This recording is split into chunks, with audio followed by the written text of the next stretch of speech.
Assalamualaikum warahmatullahi wabarakatuh. Halo semuanya, saya Arofa. Di sini saya akan memandu presentasi pada kesempatan kali ini. Sebelumnya, izinkan saya memperkenalkan anggota kelompok saya, yang terdiri dari saya sendiri, Arofa, dengan NPM 2118067. Ada Dita Ramadhani dengan NPM 2118005.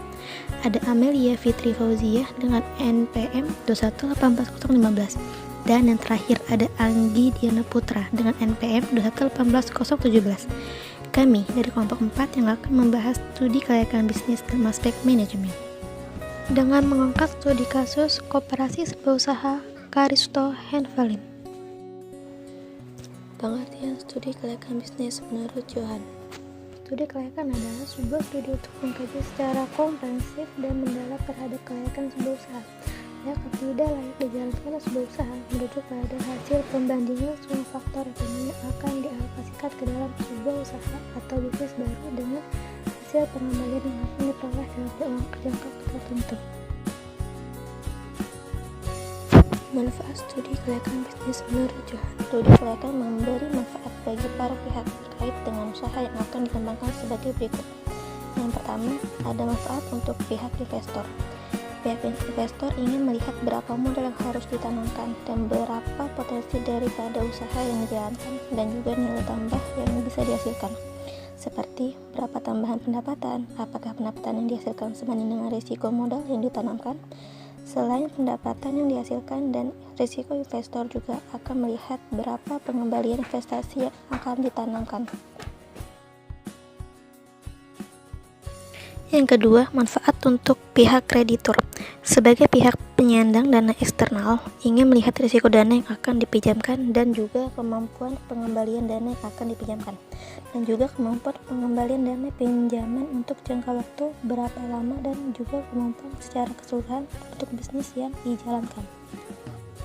Ketiga, manfaat untuk pihak manajemen.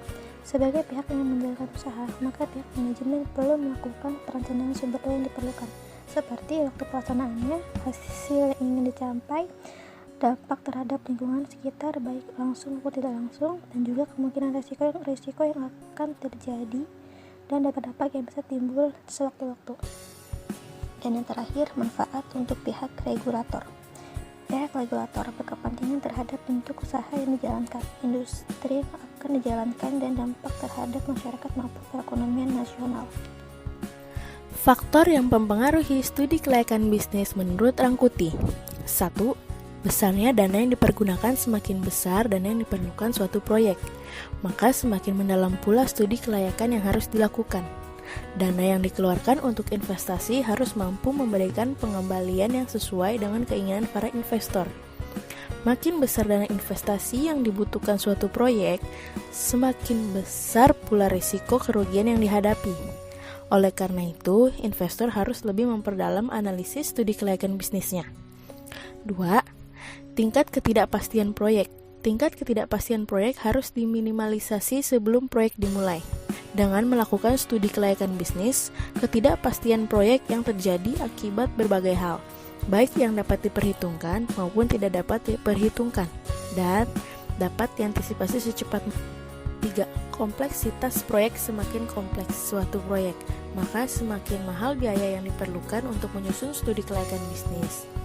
Hal ini disebabkan karena studi kelayakan bisnis harus mempertimbangkan faktor-faktor seperti besarnya permintaan, perhitungan biaya, suplai bahan baku, kontinuitas produksi, jalur distribusi, serta segala keterkaitannya dengan pihak ketiga.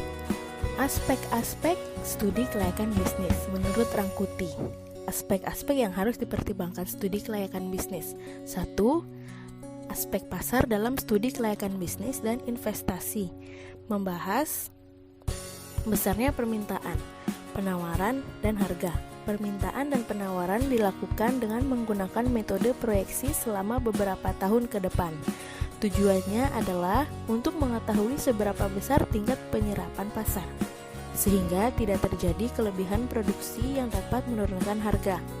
Pada aspek ini, langkah pertama yang perlu dilakukan adalah melakukan perhitungan besarnya potensi bisnis.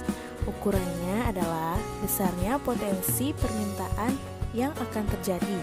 Pengukuran proyeksi tingkat permintaan ini dapat dilakukan dengan menggunakan metode time series dan regresi dan korelasi. Kedua, aspek teknis. Aspek teknis membahas hal-hal yang langsung berhubungan dengan operasional usaha, seperti kapasitas produksi, teknologi yang dipergunakan, skala produksi, proses produksi, lokasi, tata letak, penjadwalan, serta pengaturan tingkat persediaan. Berdasarkan aspek teknis ini dapat diperkirakan biaya investasi. 3. Aspek manajemen.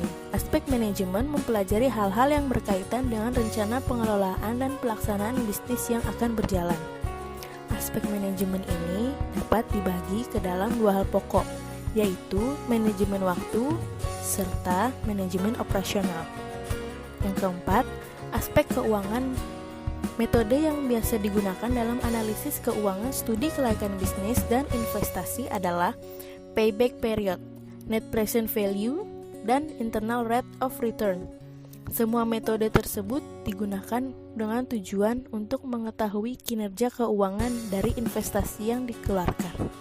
Metode NPV dan IRR merupakan metode yang paling baik dalam memberikan gambaran profitabilitas suatu investasi, karena metode ini telah mempertimbangkan nilai waktu dari uang atau time value of money.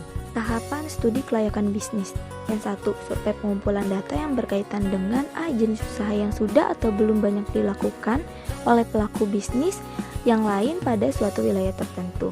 Yang B, lokasi yang akan dipilih aman dari gangguan banjir, gempa, bencana alam, petir, polusi udara, suara, dan air. Yang C, modal yang diperlukan untuk memulai usaha, termasuk besarnya modal cadangan yang harus disiapkan. Yang D, sumber daya input yang akan diolah, bahan baku. Yang E, sumber daya manusia yang akan menjalankan usaha baik pimpinan SDM, staf, dan lapangan. Yang F, layak sasaran yang akan membeli atau meminta jasa. Yang kedua itu ada pengumpulan data dapat dilakukan melalui survei, penyebaran angket atau kuesioner, wawancara mendalam dengan masyarakat dan pelaku usaha yang sudah berjalan, pengamatan partisipatif, dan data dokumentatif. Yang ketiga, setelah data terkumpul, hal berikut yang harus dilakukan adalah analisis data. Proses analisis data yang dipilih hanya data yang benar-benar valid dan dapat dipercaya kebenarannya. Apabila data berupa data kualitatif, maka dapat dianalisis dengan menggunakan pendekatan kualitatif analisis yang meliputi pengumpulan data, penyajian data, reduksi data, klarifikasi data, dan penarik kesimpulan.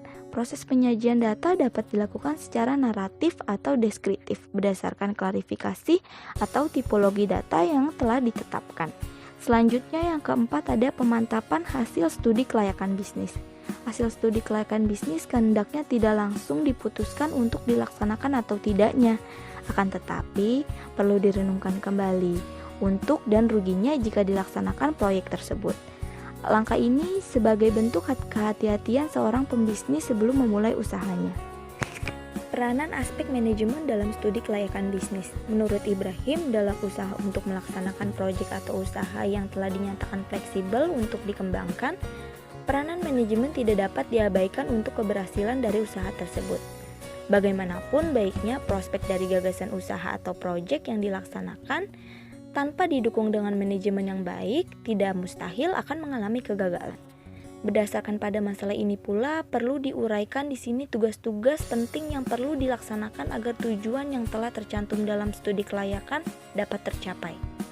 Pada umumnya, tujuan yang tercantum dalam studi kelayakan adalah tujuan makro yang masih perlu untuk dijabarkan dalam bentuk mikro, sehingga jelas apa yang akan dikerjakan. Berdasarkan pada uraian ini, tugas pokok yang harus dilakukan adalah menyangkut dengan fungsi manajemen. Antara lain, fungsi manajemen adalah yang pertama ada perencanaan, perorganisasian, pengadaan tenaga kerja, pengarahan pekerjaan, dan pelaksanaan pengawasan. Studi kelayakan bisnis dari Koperasi Serba Usaha Karisto Henvelin. Koperasi Serba Usaha Karisto Henvelin sebagai salah satu koperasi serba usaha yang bergerak pada usaha penyuling minyak kayu putih yang berlokasi di KTKT, Desa Hunut, Durian Pata, RT 1 RW 1, Kecamatan Teluk Ambon, Kota Ambon. Koperasi serba usaha ini masih berjalan dengan cukup baik dengan menggunakan peralatan sederhana dengan ditunjang ketersediaan bahan baku dan daun kayu putih yang diperoleh dari negeri Suli. Teknik pengolahan daun kayu putih menjadi minyak kayu putih pada koperasi serba usaha Karisto & Felin menggunakan metode pengukusan. Bahan baku daun kayu putih yang diolah menjadi minyak kayu putih diambil dari petani lahan di negeri Suli, Kecamatan Saluhu, Kabupaten Maluku Tengah. Selanjutnya adalah koperasi serba usaha daripada Karisto & Felin. Keberhasilan suatu usaha perlu ditunjang dengan sebuah manajemen yang baik.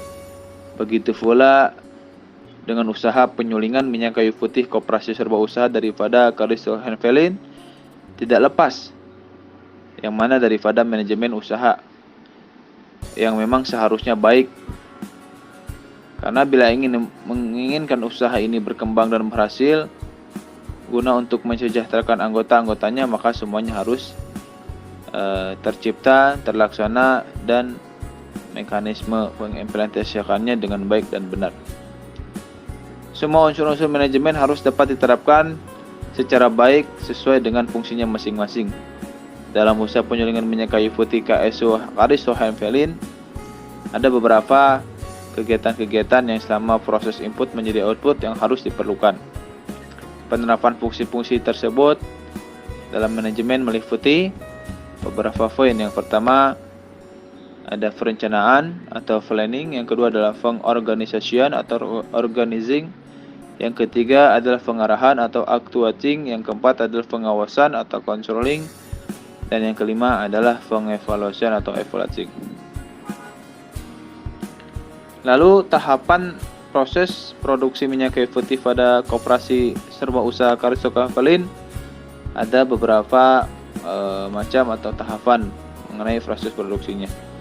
Yang pertama adalah mempersiapkan daun kayu putih, yang kedua pengisian daun, yang ketiga adalah persiapan sebuah tungku, yang keempat adalah proses penguapan, yang kelima proses pemasakan pemanasan minyak, dan yang keenam adalah proses dalam pemisahan minyak, dan yang ketujuh maka terakhir proses pengemasan.